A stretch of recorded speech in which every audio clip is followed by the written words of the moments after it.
நேற்று ஆட்டி வெள்ளூர் ஓட்டிவிட்டாங்க அவளையே மூஞ்சியே சரியில்லையே மூஞ்சி மாதிரி இல்லையா ஆமாம்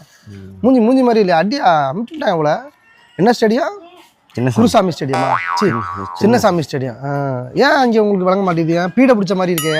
அது சொந்த ஊரில் பேசாமல் அந்த கிரவுண்டை விட்டு வெளில நம்ம பயில விளாட வயலில் போட்டால் அதில் விளாட வேண்டியதானே எதுக்கு அந்த ஸ்டேடியம் விளாட்ற பீடை பிடிச்ச ஸ்டேஜில் என்னப்பா இப்படி ஆகிப்போச்சப்பா ஒரு மேட்ச் கடவுளுக்கு விட்டோம் அப்போ மொதல் மேட்ச்சு அது யார்கிட்ட விட்டியா மொதல் மேட்ச்சை 3 கடவுள் இருக்குல்ல 3 ஒவ்வொரு கிட்டத்தட்ட 17-18 வருஷமா கடவுளுக்கே விட்டுக்கிட்டு இருக்கே அவர் என்ன சொல்றாரு என்ன கால் பண்ணி பாக்கெட்ல இடம் இல்லப்பா நிறைய கடவுளுக்கு விட்டுக்கிட்டு இருக்கா வைக்கிற கடவுள் அவரும் அதுக்காக என்ன பண்ணிருக்காரு இந்த பேண்ட் சொல்லுவாள் அது என்ன பேண்ட் கார்கோ பேண்ட் அது வாங்கி வச்சிருக்காரு பாக்கெட்ல நீங்க கடவுளுக்கு கொடுக்குற அப்புறம் எடுத்து வச்சுக்கிறாரு வச்சு இப்போ இடம் பத்தலையா எங்க 5 மேட்ச் கடவுளுக்கு விட்டிய உங்களை உங்களுக்கு நாங்க கம்மியாக தான் கடவுளுக்கு விட்டோம் ஆமா கடவுளுக்கு கொஞ்சோண்டு மேட்சை நாங்கள் விட்டுவிட்டு கப்பை நாங்கள் எங்க பாக்கெட்ல வச்சுட்டு போவோம் நீங்க என்னடானா கப்பு வேணாம்னு சொல்லிட்டு எல்லாத்தையும் கடவுளுக்கு கொடுத்துருக்கீங்க என்ன நீங்க ஒரு இது இல்லாம இங்க பாரு மஞ்சள் கலர்ல போது வர ஆட்டோ எங்கால தான் போறாப்ல ஆட்டோ மஞ்சள் கலர்லாங்க இருக்கும் என்னங்க சரி எல்லாம் ஜெயிச்சுட்டாங்க தம்பி சிஎஸ்கே தம்பி ஆட்டோக்காரங்க எல்லாருமே சிஎஸ்கே தான் அதான் மஞ்சள் கலர்ல இருக்கே உனக்கு தெரியலையா உனக்கு அடுத்த மேட்ச் பாருங்க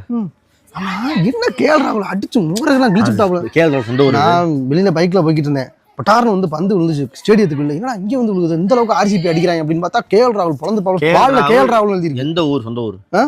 இது தெரியாதுடா பெங்களூரா அதனாலதான் அவரை விளையாட விட்டானு ஃபார்முக்கு வரட்டும் பாவம் நம்ம மட்டுமே ஃபார்முல நீங்க எப்போ ஃபார்ம்ல இருந்தீங்க எந்த வருஷம் இயர் சொல்லுங்க 1925 ஃபார்ம்ல இருக்கீங்களா நாங்க ஜெயிச்சுட்டே கப்புங்க போறோம்ல நீங்க உள்ள மேல போய் நின்றாம்ல அன்னைக்கு 2 மேட்ச் ஜெயிச்சு விட்டு மேல போய் கப்பு தாங்கன்னு கேட்டீங்களாம்ல 8வது இடம் 4வது இடம் மீதியா இருக்கும் நாங்க 8வது இடத்தையும் பார்த்தவங்க முதல் இடத்தையும் பார்த்தவங்க கப்பும் எடுத்தவங்க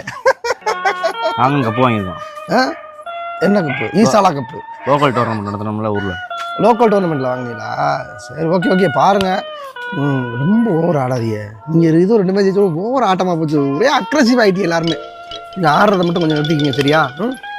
அடுத்து வேறு எங்காலும் சிஎஸ்கே ஒரு அப்டேட் விட்டுருக்காங்க அதுக்கு நான் அடுத்து வர்றேன் உங்கள்கிட்ட அதுக்கு வேற மாதிரி இருக்கும் இப்போ நான்